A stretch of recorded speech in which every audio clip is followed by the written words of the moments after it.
All right, for this experiment, first of all, this experiment is awesome, so you're really going to be amazed by it. But this is meant to show you that different gases have different densities, and that the heavier gases on Earth in the mixture of air will sink to the bottom, and lighter gases will float to the top. So this is called float a bubble.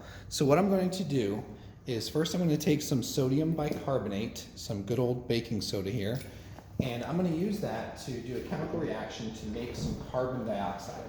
Carbon dioxide is one of the gases that we breathe out.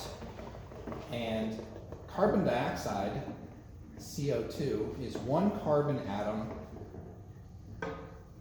and two oxygen atoms. So I'm going to make a bunch of CO2 in here. Now what's going to happen when I mix it with my acetic acid or vinegar is it's going to bubble, and each of the bubbles is CO2 gas, and then the other product is water that forms at the bottom. You know what, let's go big or go home. Let's make sure that this really works. Let's go for it. So we're gonna go big time here and grab another bottle of vinegar, and let's make some CO2. Now, you can see from the dust that the air is pretty still. So I'm just gonna dump this in.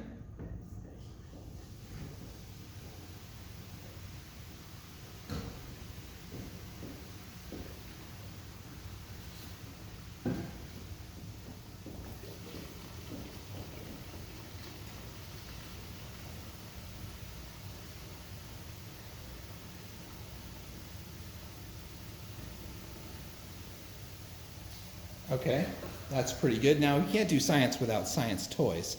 So this is my bubble gun. And what this does,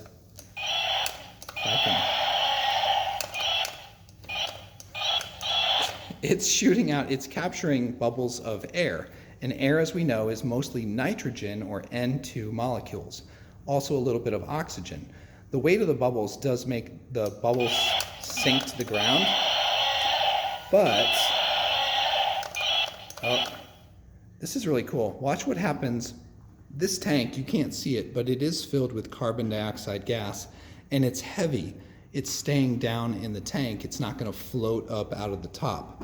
So watch what happens when I put air bubbles on top of the carbon dioxide.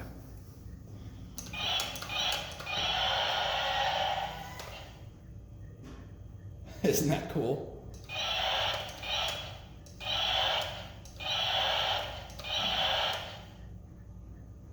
So you can literally see that the carbon dioxide is in fact there, and the carbon dioxide gas is heavier and staying in the bottom of the tank. It's not floating up, and the air bubbles are lighter than the CO2.